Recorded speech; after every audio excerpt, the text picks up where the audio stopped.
네, 앞서 보신 것처럼 정세균 총리가 오늘 광주를 방문했습니다. 궁금한 게 많습니다. 정세균 총리 스튜디오에 직접 모셨습니다.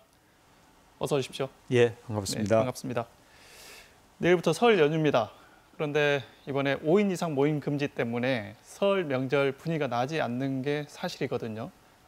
정부의 방역 책임자로 국민들께 한 말씀 부탁드립니다. 예, 국민 여러분들께 참 송구합니다. 지난 추석 때도 가족들이 잘 만나지 못했거든요. 그런데 이 코로나를 우리가 이겨내지 않으면 일상도 돌려받을 수 없고 경제도 회복될 수가 없어서 코로나를 꼭 이겨야 되는데 이기려면 3밀 상황을 피해야 돼요. 그게 밀집, 밀폐, 밀접. 이런 상황이 되면 이제 이 코로나 전파가 많이 되거든요. 그래서 참 국민 여러분들께 면목이 없지만 이번 설에도 좀 가능하면은 만남 대신에 그냥 전화나 화상으로 소식을 전해 주십시오. 이렇게 부탁을 드렸죠. 네. 그 코로나 관련해서 4차 재난지원금 논의가 되고 있잖아요. 예. 근데 이게 지급 규모, 방식 두고 말이 많습니다. 정부와 여당 그리고 여당 내에서도 이견들이 있는 것 같아요. 국민들이 지켜보기에 같은 목소리가 나올 곳에서 다른 목소리가 나오다 보니까 어리둥절하기도 한 게 사실이거든요. 왜 그런가요? 이제 당 정이 그렇고 또 심지어는 당내 혹은 정부 내에서도 의견이 다르죠. 그것은 어떻게 하면은 국민을 좀 더 잘 섬길까, 어떻게 하면 국정을 좀 더 잘 해볼까, 거기에 이견이 있는 거예요. 그래서 이견이 있는 것은 너무 당연하고 건강한 것이다. 그런데 이제 당내 혹은 정부 내 그리고 당정 간에 이견을 해소하지 못하고 끝까지 싸우면 그러면 이제 국민들께서 참 보기 어렵겠죠. 그렇지만은 이제 그런 건강한 이견을 잘 통합하고 조정해서 결국은 최선의 안을 만들어내면 그건 좋은 것입니다. 그래서 그런 그 안을 만드는 과정에 좀 이견이 있고 다툼이 있고 한 부분은 국민들께서는 우리를 잘 섬기려고 저러는 것이구나 이렇게 이해해 주시면 된다고 봐요. 네, 네. 그 과정을 잘 지켜봐야겠네요. 총리께서는 선별적으로 더 두텁게 이렇게 이야기하셨잖아요. 예. 재난지원금을 더 늘려서 선별적으로 필요한 사람들한테 실질적 보탬이 돼야 된다 이런 얘기들도 있습니다. 그렇습니다. 예. 재난지원금 전체 규모 어느 정도가 돼야 된다고 보십니까? 저는 이번에는 상당히 규모가 커야 된다고 봅니다.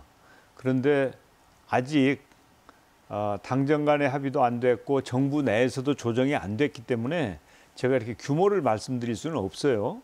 그렇지만은 지금 우리 국민들 가계 빚이 계속 늘어나고 있거든요. 국민들이 다 도산하면 그러면 어떻게 다시 경제를 회생시킬 수 있겠습니까? 그래서 가계 빚을 계속 더 늘리는 것보다는 일단은 국가가 좀 커버를 해드리고 그리고 상황이 호전되면 국민들이 세금을 좀 더 내서 재정 적자를 메꾸면 되는 거거든요. 그런 선순환이 되어야지 이걸 악순환의 고리로 만들어서는 안 된다고 생각해요. 그래서 4차 재난지원금 논의가 지금 활발하게 이루어지고 있는데 좀 더 적극적이고 과감하게 결단해야 된다고 저는 생각합니다. 네. 문재인 대통령께서 국정 운영을 시작하시면서 일상적인 국정 운영은 총리한테 맡기겠다 이렇게 말씀하셨어요. 예. 이른바 책임 총리. 예. 4년간 지나왔는데 이게 잘 실행되고 있다고 보십니까? 제가 알기로는 아무튼 문재인 대통령께서는 내각에 상당한 정도의 자율권과 책임을 넘겨주고 계시다 이렇게 저는 판단하고 아무튼 이 장관들이 좀 책임 있게 할 수 있도록 그렇게 분위기를 만들어주고 계신다 이렇게 봅니다. 그래서 저도 대통령님의 그런 뜻을 받들어서 우리 장관님들이 좀 더 그 책임의식을 가지고 자율적으로 부처를 운영할 수 있도록 그렇게 저도 이렇게 잘 분위기를 만들어드리고 있거든요. 네. 그래서 문재인 정부에서는 책임 총리, 책임 장관이 그래도 상당히 활성화되고 있다고 저는 생각하고 있습니다. 네. 문재인 정부 4년 지났잖아요. 스스로 점수 주신다고 하면 몇 점 정도 될까요? 그 점수야 시민들께서 주셔야지 스스로 점수를 어떻게 주겠습니까? 그러나 이제 제가 냉정하게 판단을 해도 우리 정부는 위기 극복에 최선을 다했고 나름대로 성과를 냈다. 그리고 개혁을 추진해 왔죠. 이제 그 검경 수사권 분리를 비롯한 검찰 개혁이나 국정원 개혁 열심히 잘 했습니다. 또 공정경제 3법을 만들므로 해서 재벌 개혁도 나름대로 해왔고요. 그렇지만 아직도 미진한 부분이 있죠. 그런 부분에 대해서는 이제 지속적으로 개혁을 추진해야 된다고 봅니다만은 그래도 그런 성과를 냈다. 거기에 더해서 포용 사회로 가기 위한 노력을 열심히 해왔죠. 그래서 저는 이제 지금 당장 평가하기에는 좀 너무 이르다고 생각해요. 그리고 어차피 평가라고 하는 것은 사후에 이루어지는 것이지 그 당시야 뭐 이 좋은 말 할 수도 있고 아니면 또 정략적으로 막 비판도 할 수 있는 거 아니에요. 그래서 저는 문재인 정부가 사후에 좋은 평가를 받을 수 있도록 정말 혼신의 노력을 다해서 국정을 잘 챙기려고 노력하고 있습니다. 네. 지금까지 정치를 하시면서 여러 역할 맡아 오셨잖아요. 당대표도 하셨고 국회의장도 하셨고 그리고 지금 총리 수행하고 계시고 본인에게 가장 어울리는 옷 꼽으라면 어떤 건가요? 솔직하게 얘기해도 됩니까? 네네. 예. 사실 저는 그 많은 일을 했어요. 그런데 어떤 일을 하든지 간에 성과를 냈다라고 하는 자부심이 있어요.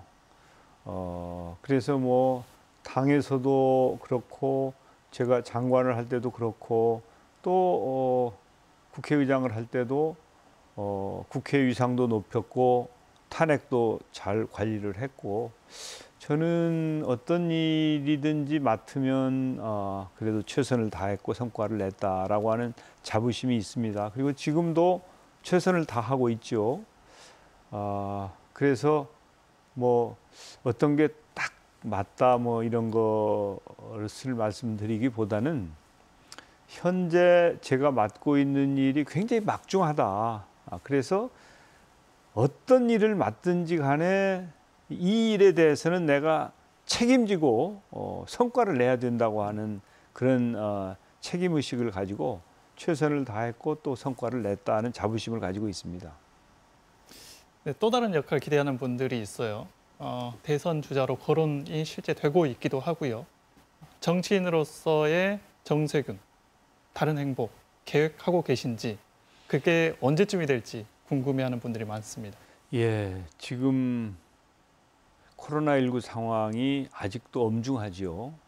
3차 유행이 아직 끝나지 않았고 4차 유행이 오는 거 아니냐라고 하는 우려도 있습니다. 그래서 현재는 저는 저에게 주어진 책무를 제대로 잘 수행하는 것, 그게 제가 국민께 책임지고 있는 최소한의 자세다.